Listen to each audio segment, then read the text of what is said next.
కూలీలుగా చేరి drugs గుట్టురట్టు. Vagdevi lab లో ముంబై పోలీసుల సీక్రెట్ ఆపరేషన్, పక్కా ఆధారాలతోనే దాడులు. తెలంగాణ రాష్ట్రంలోని చర్లపల్లి పారిశ్రామిక వాడలో వాగ్దేవి కెమికల్స్ ల్యాబ్ లో పెద్ద ఎత్తున డ్రగ్స్ పట్టుబడిన విషయం తెలిసిందే. 12,000 కోట్ల రూపాయలు. 1, 2 కోట్లు, 10 కోట్లు, 100 కోట్లు కాదు, 12,000 కోట్ల రూపాయల డ్రగ్స్ అక్కడ చర్లపల్లిలో. అయితే కొద్ది రోజుల క్రితం డ్రగ్స్ తరలిస్తూ పట్టుబడ్డ ఫాతిమా అనే యువతిని విచారించిన తర్వాత మహారాష్ట్ర పోలీసులు ఈ ఆపరేషన్ ప్రారంభించారు. ఇందులో భాగంగా నెల రోజుల ముందే వాగ్దేవి కెమికల్స్ ల్యాబ్ లో ముంబై కానిస్టేబుల్ రోజువారీ కూలీగా చేరాడు.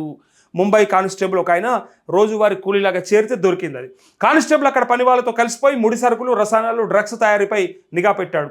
వాగ్దేవి ల్యాబ్లో డ్రగ్స్ తయారీకి సంబంధించిన పక్కా ఆధారాలు సేకరించి ఉన్నతాధికారులకు సమాచారం అందించారు. ఈ ఆపరేషన్లో భాగంగా మరికొంతమంది మహారాష్ట్రకు చెందిన సిబ్బంది, డ్రైవర్లు రోజువారీ కూలీలుగా చేరారు. ఆ కంపెనీలో తయారు చేస్తుంది డ్రగ్స్ అని నిర్ధారించుకున్న తర్వాతే అధికారులు ప్లాన్ ప్రకారం సోదాలు నిర్వహించినట్లు సరికొత్త విషయాలు వెలుగులోకి వస్తున్నాయి. ఇదిలా ఉంటే ప్రస్తుతం తెలంగాణ ఎక్సైజ్ పోలీసులు ల్యాబ్కు చేరుకొని వివరాలను సేకరిస్తున్నారంటూ నాకు ఒకటి అర్థం కాలేదు. మీరు అసలు ఏం బిక్తున్నారు అని అడుగుతున్నారు పబ్లిక్. ఈ కింద కామెంట్స్ చూస్తే మీరు చచ్చిపోవాలి. మన ఎక్సైజ్ పోలీసులు, మన నార్కోటిక్స్ వాళ్ళు, ఇంకా ఇంటెలిజెన్స్ వాళ్ళు, మళ్ళా లా అండ్ ఆర్డర్ పోలీసులు, మీరంతా ఏం చేస్తారు చెప్పురు. అసలు ఒక ముంబైకి చెందినటువంటి ఒక కానిస్టేబుల్, మహారాష్ట్రకు చెందినటువంటి ఒక కానిస్టేబుల్ వచ్చి ఇక్కడ దాంట్లో ఎంప్లాయీ లాగా జాయిన్ అయ్యి ఒక నెల 2 నెలల తర్వాత గుర్తించి కన్ఫర్మ్ చేసుకున్న తర్వాత ఆయన బయట పెట్టిండు.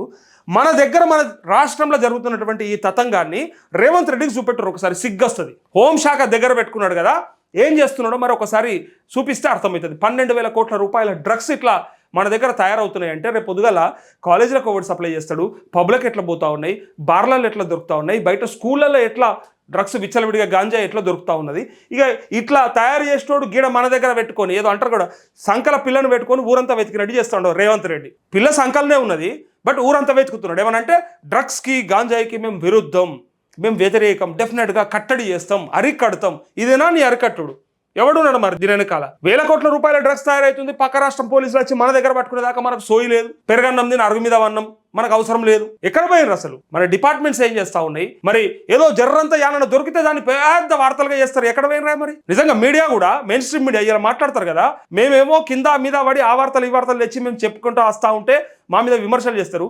మెయిన్ స్ట్రీమ్ మీడియా కళ్ళు మూసుకుందా? అలా కనిపిస్తలేదా? మరి ఇది దొరకలేదా? ఆడ రిపోర్టర్లు లేరా? అక్కడ ఏం జరుగుతుందని ఇన్వెస్టిగేటివ్ జర్నలిజం చేస్తారు కదా, ఇట్లాంటివి పట్టుకోవట్లేదా మరి? సింగర్ మంగ్లీ ఎక్కడో ఒక పార్టీ చేసుకుంటే ఆ పార్టీలో 4 ఫుల్ బాటిళ్ళు, 6 బీర్లు, 2 బ్రీజర్లు దొరికితే దాని మొత్తం గాంజా దొరికింది, డ్రగ్స్ దొరికినాయి, డ్రగ్స్ కలకలం. అక్కడ కొంతమంది శాంపిల్స్ సేకరిస్తే అక్కడ ప్రూవ్ అయింది. ఏం వార్తలు ఎక్కడికి వచ్చినాయి?